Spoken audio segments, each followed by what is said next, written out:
Assalamualaikum warahmatullahi wabarakatuh. Waalaikumsalam warahmatullahi wabarakatuh. Gimana kabar ibu sekalian? Alhamdulillah sehat. Nah, sehat selalu ya bu. Ya. Oke, ibu-ibu, pagi ini kita memasuki modul 5 dalam pertemuan kedua peningkatan kemampuan keluarga. Modul 5 membahas tentang kesejahteraan sosial atau disebut dengan KESOS.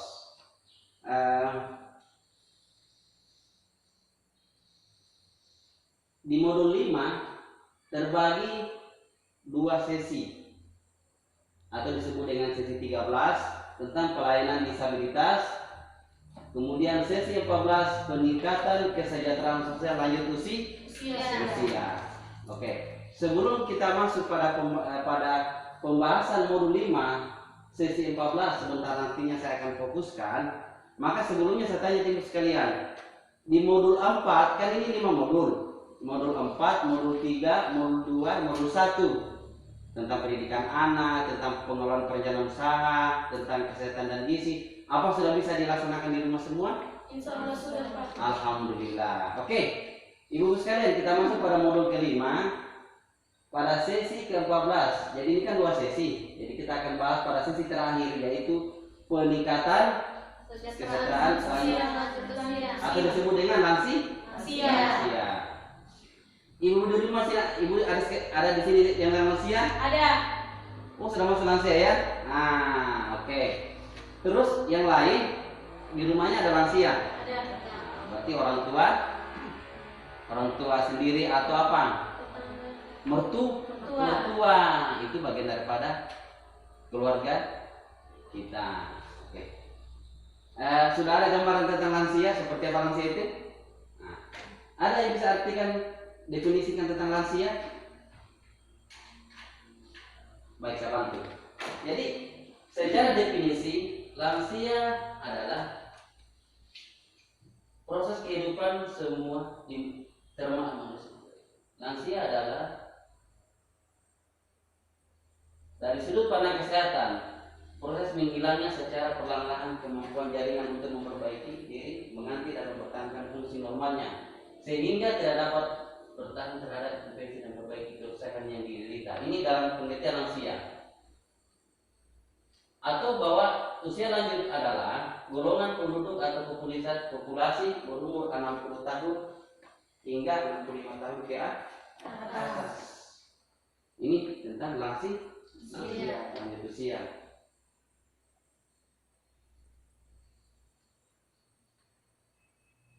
Oleh karena itu materi ini sangat diharapkan kepada ibu sekalian untuk bagaimana kita memahami lansia dan meningkatkan kualitas kesejahteraan lansia. Oke.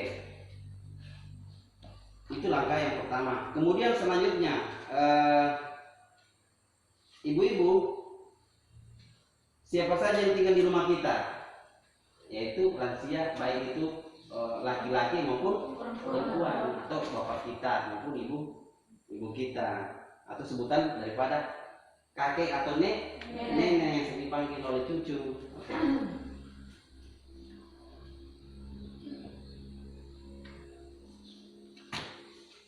Terus bagaimana dengan keadaan kondisi lansia kita di rumah? Itu sering biasa terjadi secara pemikiran, ingatan. Secara fisik dia sudah tua, yang ditandai dengan apa? Tumbuhnya uban. Oke. Jadi ibu sekalian, lansia itu telah diatur, telah disebutkan dalam menurut Undang-Undang Nomor 13 Tahun 1998 tentang perlindungan terhadap lanjut usia. Nah, ini. Baik, kita lihat pada flip chart 1 tentang pengertian lansia. Ini sudah saya tempel, mungkin karena masih kecil jadi tidak bisa terbaca. Jadi dalam definisi ini Bu, lanjut usia dalam pengertian undang-undang itu disebutkan bahwa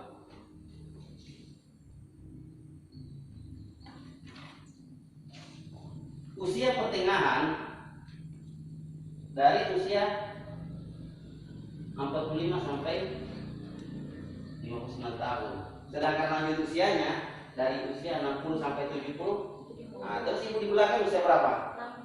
60, berarti masuk kategori lansia. Dalam definisi undang-undang, lain juga dalam PKH ya. Kalau PKH umur 70 tahun.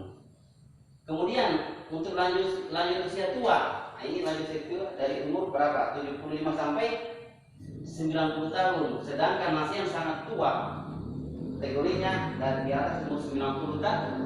Nah, lansia ini jarang kita temukan yang rata-rata umur 90 tahun ke atas. Kalaupun ada, berarti dia umur panjang. Iya. Oke. Sudah dapat dilihat Bu ya dalam pengertian tentang undang-undang. Undang-undang ini Bu, negara telah melindungi lanjut usia lansia. Bagaimana kemudian kita memperlakukan mereka terhadap orang tua kita, orang yang lansia yang ada dalam rumah menjadi baik. Itu tidak diperlakukan secara kasar. Ini tentang lansia. Sudah dapat dilihat kemudian bicara nomor 1 ya. Ini.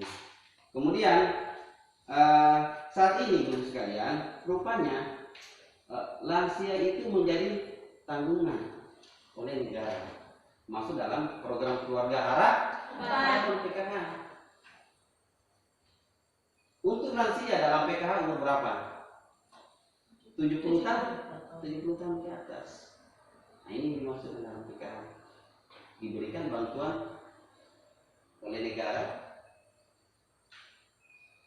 Berapa pun nilai bantuannya lansia?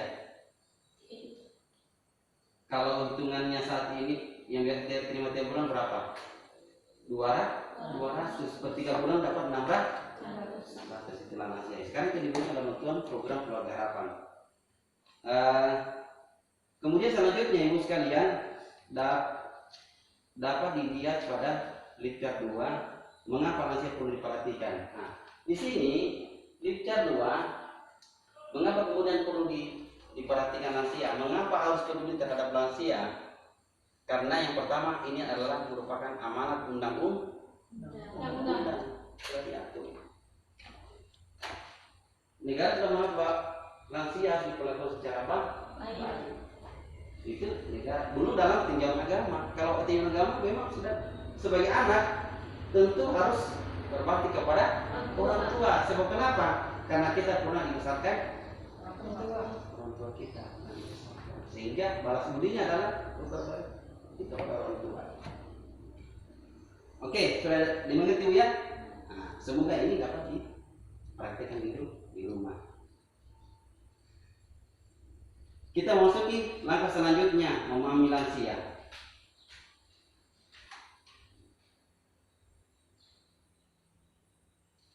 Secara umum, kondisi lansia seringkali terjadi secara fisik dan kondisi psikososial diri dan hubungan dengan orang lain dan kondisi spiritual.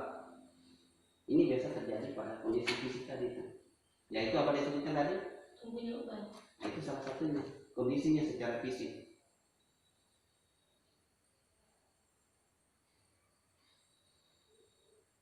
Oke, terang Bu ya? Oke.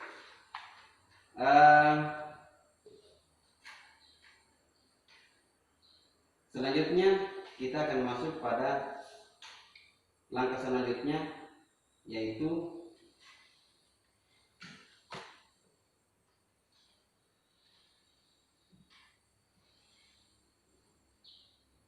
tentang upaya peningkatan kualitas kesehatan lansia. Sebelumnya saya mengulang kembali bahwa gimana agar kemudian lansia menjadi sehat Bu? Maka senantiasa ada yang disebut dengan apa? Senam lansia. Itu kalau kemudian ya diperkirakan kalau masih bisa untuk bergerak. Tapi kalau sudah tua ya tentu tidak bisa lagi ya Bu.